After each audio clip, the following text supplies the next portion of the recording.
¿Cómo estás, Cristian? En los años 70, a fines de los años 70, hubo un incidente con un avión que le dio origen un poco al nombre del grupo, uno de tus grupos preferidos, que es U-2. Ajá. Ese avión norteamericano espiaba a la Unión Soviética. Sí, sí. Hoy como se ha modernizado todo, que no necesitan tanto El U2 arriesgarse. El U2, decime vos, era el que era un triángulo directamente negro que pasaba por, o sea, se pasaba desapercibido y a poca altura. No, estos iban a gran altura. A gran Era altura. la época, claro, que tenían que ir a gran altura porque si no lo identificaban. No era furtivo. Y bueno, y cayó en territorio soviético y bueno, fue todo un suceso a fines de los 70 esta cuestión, y por eso de ahí también que en esa época se forma la banda irlandesa, que le ponen ese nombre porque se habrán inspirado en ese suceso, digamos. Esto se me acaba de ¿me va a acompañar? ¿Vamos juntos? Sí, está ¿A La en Plata, el Estadio Único de La el Plata? 17, Si no me la pierdo ni en pedo. Claro. Así Ya que marzo del año que viene. Marzo. No me acompañó a verlo Mateos, bueno, vamos a verlo a Lucho. No, Miguel Mateos. te fallé para ir a verlo a Miguel Mateos realmente, porque ese fin de semana tuve un casamiento en Buenos Aires. Pero realmente vamos a ir, Vamos a hacer una comitiva importante, porque yo ya apenas me enteré, empecé con algunos amigos, ¿viste? A psicopatearlo. Che, vamos. ¿Vamos a ver a YouTube? No voy a ver YouTube. Tenemos un vuelo. Sí, digamos, no vuelo. importa, vamos a una cómica. Demasiado, vamos en algún autito, digamos, paramos en algunos lugares. 147. Bien. Claro. A ver, realmente cuando vos escuchás el post Gran Bretaña en la Unión Europea, el post salida, todavía no salió, efectivamente no sé si se está realizando a la velocidad de la Unión Europea, que dice que cuanto antes salgan mejor, como reprimenda, o dentro de 2 años como pretende Gran Bretaña salir. ¿Qué significa que salga Gran Bretaña de la Unión Europea? Esto se va a hacer efectivamente en el mediano plazo, digamos, es imposible que hoy lo que están apurando dentro de la Unión Europea es la decisión, es decir, que Gran Bretaña mantenga la decisión. ¿Por qué? Porque hay llamados a un nuevo referéndum de parte de gente que está un poco arrepentida de esta cuestión y de sectores políticos que hoy no lo ven con buenos ojos a la salida del Reino Unido, más precisamente, de la Unión Europea. Por lo tanto, lo que quieren apurar es eso, es que la decisión se ratifique. Porque una vez ratificada la decisión, que yo creo que ya lo está ratificada, porque es un referéndum vinculante, ahí iniciar un proceso de transformación donde tiene que, en el término de 2 años, debería estar completamente terminado. De todas maneras puede continuar, o sea, sale de la Unión Europea, pero puede continuar con los acuerdos económicos dentro de la comunidad. Pero van a ser acuerdos europea. bilaterales ahora. Hay acuerdos generales y acuerdos bilaterales, sí, hay muchos acuerdos que deben ser renegociados. Si vos salís de la Unión Europea, ¿cómo haces un acuerdo general? O sea, a ver, con ese bloque. Me imagino que siendo una potencia, Comunidad Europea en su conjunto con el Reino Unido. Como puede pasar acá, en los acuerdos que a veces se llaman 4+1, por ejemplo, cuando en su momento, cuando el Mercosur negociaba con algún otro país que quería tener acuerdos efectivos, pero que no era parte del Mercosur.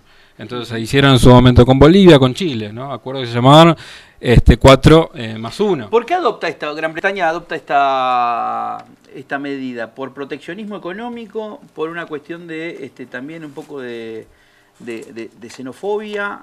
Un poco de esos nacionalismos que están surgiendo en todo el mundo, nacionalismo de derecha, digo. Claro. Algunos van al otro lado, dicen, no, pará, los que votaron fueron, no tanto Londres, sino votó Escocia, que además se quiere abrir de Gran Bretaña. Sí, en el interior de Inglaterra fundamentalmente se decidió el abandono de la Unión Europea. Escocia, más progresista, me parece, ¿no? Escocia votó por pertenecer a la Unión Europea, y Irlanda del Norte también lo mismo, votó por permanecer en la Unión Europea. Y en el caso de Irlanda es un caso muy particular porque hay un proceso de paz que se inició en 1998 a través de los acuerdos del Viernes Santo, y que Bruselas, que es la capital de la Unión Europea, ha puesto muchísimo dinero, miles de millones de dólares en la pacificación de Irlanda del Norte. Y ahora Irlanda del Norte quedaría con un límite con la Unión Europea. Es una cuestión un poco ridícula, pero ya de por sí es extraño que la isla esté dividida entre la República de Irlanda, que es el sur, independiente, y la Irlanda del Norte, que todavía está bajo el poder de Londres. Entonces son situaciones muy difíciles que amenazan la existencia misma del Reino Unido. ¿Por qué? Porque los irlandeses del norte están diciendo, sobre todo los republicanos, que quieren un referéndum para unificar la isla. Esto sí, Londres lo autoriza, por supuesto. Entonces hay una situación de mucha tensión. Lo mismo pasa en Escocia. Escocia dice queremos seguir siendo partícipes de la Unión Europea. Desde Bruselas le dijeron no, esto es imposible porque ustedes son parte del Reino Unido. Entonces, bueno, hay un llamamiento también, un llamado a un próximo referéndum para independizar. Hace poco tiempo hubo uno, pero ganó seguir dentro del Reino Unido. Bueno, quizás pueden hacer otro no, ahí también hay discusión con Londres. Pero hay un poco de proteccionismo económico. Hay un miedo bastante importante a lo que tiene que ver con la cuestión económica. Con Grecia, con España, Portugal. Claro, hace mucho tiempo que en el Reino Unido se habla de que se está financiando a aquellos países que no son competitivos. Lo que vos decías, Rodri, lo de Grecia, lo de España, también un poco lo de Italia, y también algo también de xenofobia, y porque a partir de la incorporación de Polonia en la Unión Europea llegaron más de 1 millón de polacos a Inglaterra.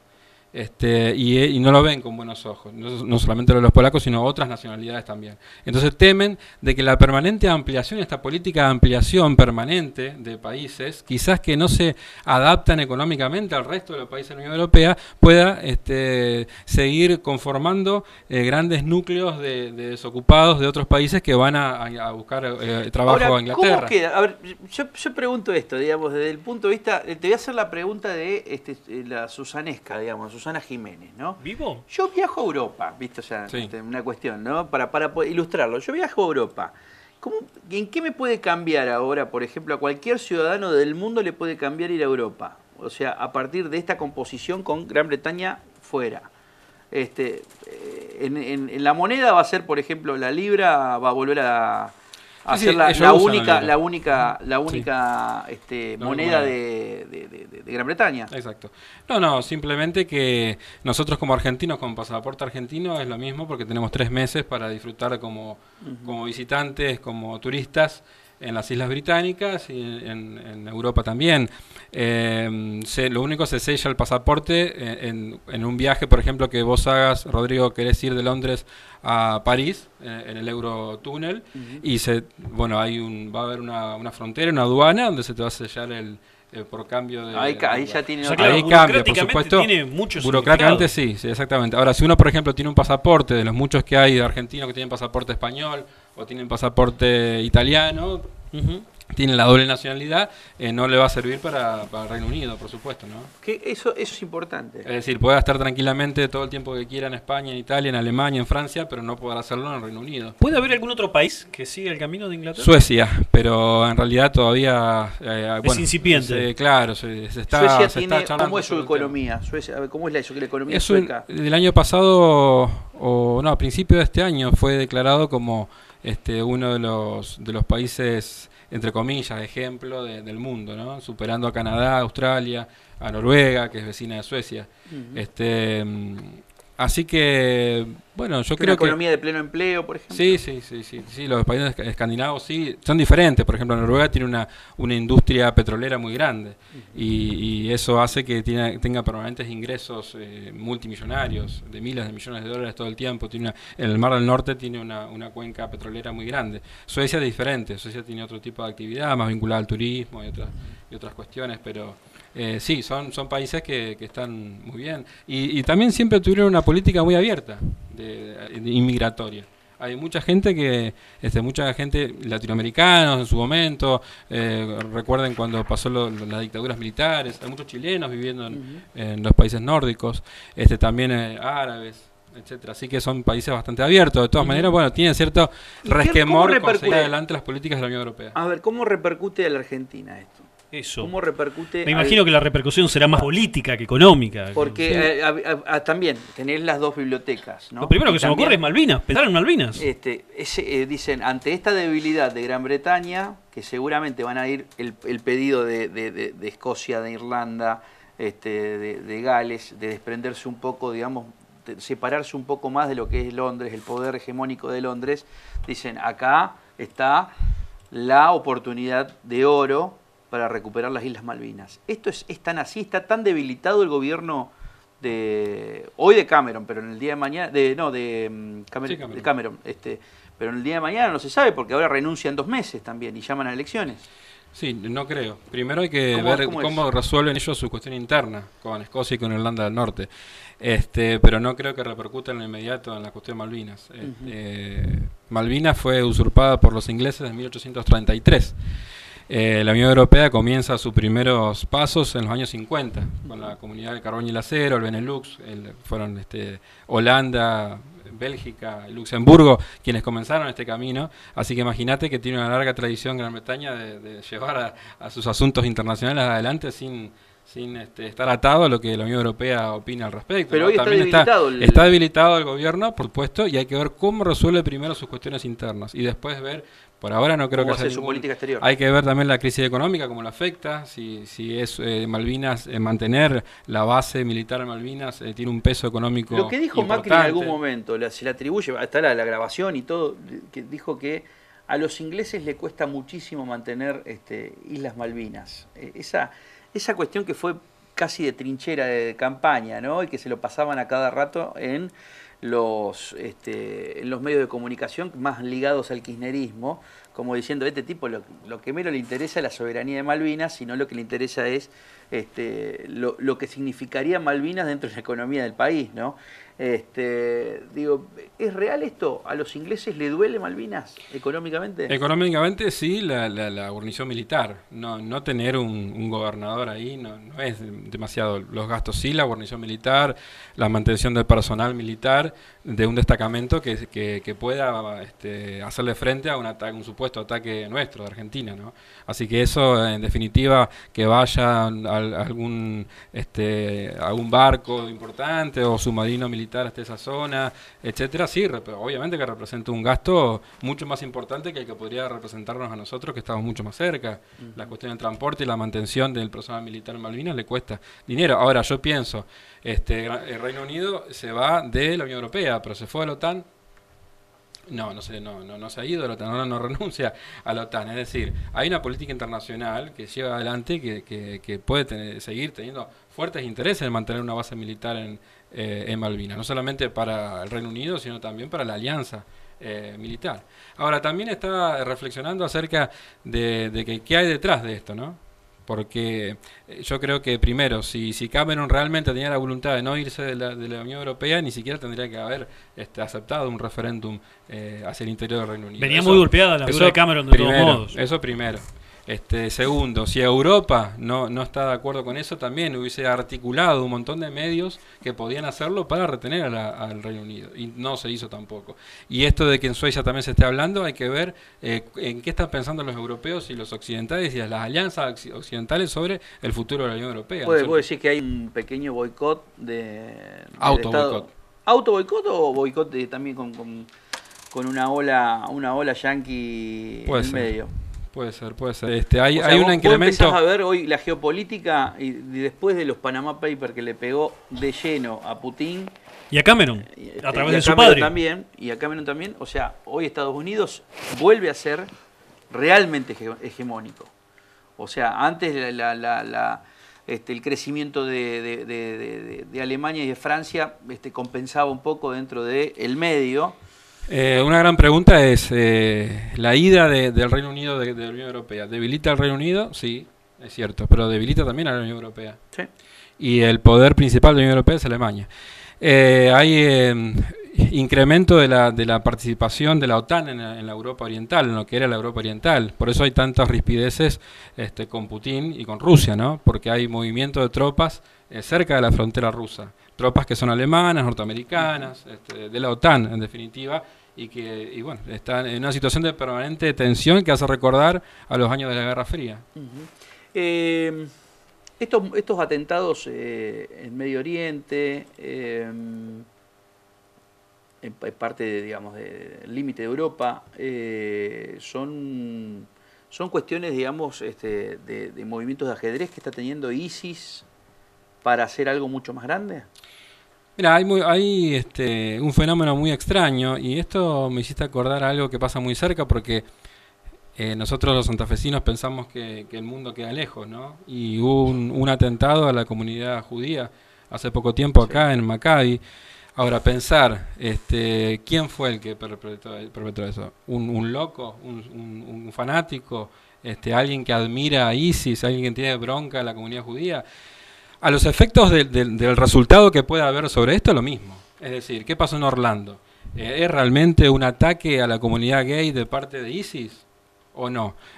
O eso, como se llama, un lobo solitario, alguien que se inspira en el terrorismo internacional y comete un atentado, pero que en realidad no tiene ninguna relación efectiva entre ese lobo solitario y la organización de ISIS, que efectivamente está presente en el norte de África y en Siria y en Irak fundamentalmente. Esos son los principales lugares, ¿no? En Libia, en Siria y en Irak. Yo creo que aunque no haya relación, el peligro es el mismo. Es decir, tenemos que tener políticas de seguridad y vinculadas a este tipo de cuestiones, y tenemos que saber cómo se opera como grupo terrorista y cómo se opera en cuanto a estos, entre comillas, locos fanáticos que podrían causar un gran daño, no solamente en Estados Unidos, en Francia o en Argentina, sino aquí mismo en Santa Fe, ¿no es cierto? Es decir, no lo sé. Pero nosotros pensamos únicamente que puede llegar a pasar en el microcentro porteño. Claro, aparte... Pero digamos, como me impactó eso de que el mundo no queda lejos también. Sí. O creías que estabas lejos, decía Gustavo Cerati, en un misil en mi placar. No sé si se acuerdan. Sí. Es para reflexionar algunas frases de la música también, ¿no? Sí, esto lo que sucedió justamente la semana pasada en Maccabi marca justamente una alerta. Realmente marca una alerta. Porque estas leyendas, estas escrituras, digamos, que aparecieron con este mensaje que apareció justamente en Maccabi, hoy dicen los investigadores que es muy confuso todavía. Sí. Bueno, estamos acostumbrados, digamos, que para los fiscales y para la policía y para los fiscales de Santa Fe, el quemacoche es confuso, digamos, roban en el microcentro de la ciudad de Santa Fe y es confuso, y varias cosas son confusas. Esto es muy complejo y creo que no es una investigación cualquiera. Yo creo que es confuso también, digamos, tirando José López, digamos, para los investigadores de Santa Fe es confuso, digamos, que esté un tipo tirando bolsones arriba de un convento, ¿no? Realmente, o sea, para colmo vienen acá a que los investigue, ¿cómo se llamaba? El jefe Gorgori, realmente. O sea, claro. Sinceramente, o sea, los termina investigando el jefe Gorgori. Hay que tener mucha responsabilidad con esto, y recordaba algunos artículos que aparecidos en el Vespertino, mirá cómo estoy, Rodrigo, como te lo digo, en el Vespertino santafesino, sí. Y que con poca responsabilidad, ¿no? También hablando de algunas cuestiones que tienen que ver con esto, ¿no? Haciéndole, cayéndole sobre la cultura musulmana, ¿no? Como responsable y haciendo referencia como que son todos violentos, terroristas, y etcétera, etcétera. La cuestión que no es así, ¿no? Así que me parece que hay que estar alertas a esta cuestión y analizarlo de todos los puntos posibles. Así que bueno, el terrorismo, para más o menos cerrar la idea del terrorismo internacional, saliendo ya lo que pasó en Santa Fe, el ISIS está cambiando su forma de combatir, porque en el terreno de la guerra convencional está siendo derrotado. Esto cambió a partir de la intervención de Rusia. Nos guste o no nos guste Putin, cuando Rusia intervino en Siria, empezó la derrota una tras otra del ISIS, que algunos dicen que estaba bancado por Turquía y los Estados Unidos. Bueno, esto es una cuestión que, si bien Putin presentó algunas pruebas de la venta del petróleo de ISIS hacia Turquía, y con eso financiarse, y también están las M16, que son los fusiles de combate norteamericanos, y las Toyota que utiliza ISIS, una cuestión bastante hollywoodense, ¿no? Pero digo, a partir de la intervención de Rusia hay una serie de derrotas del ejército convencional, digamos, de ISIS, y están tratando de realizar atentados terroristas de otro tipo, ¿no? Y en el exterior, tratando de entrenar o tratando de influir a determinadas personas que no están tan cerca, ¿no? Por eso también el peligro que podemos tener en cualquier lugar del mundo. Gracias, Cristian. Gracias, Rodrigo, a todos los chicos. Muchas gracias.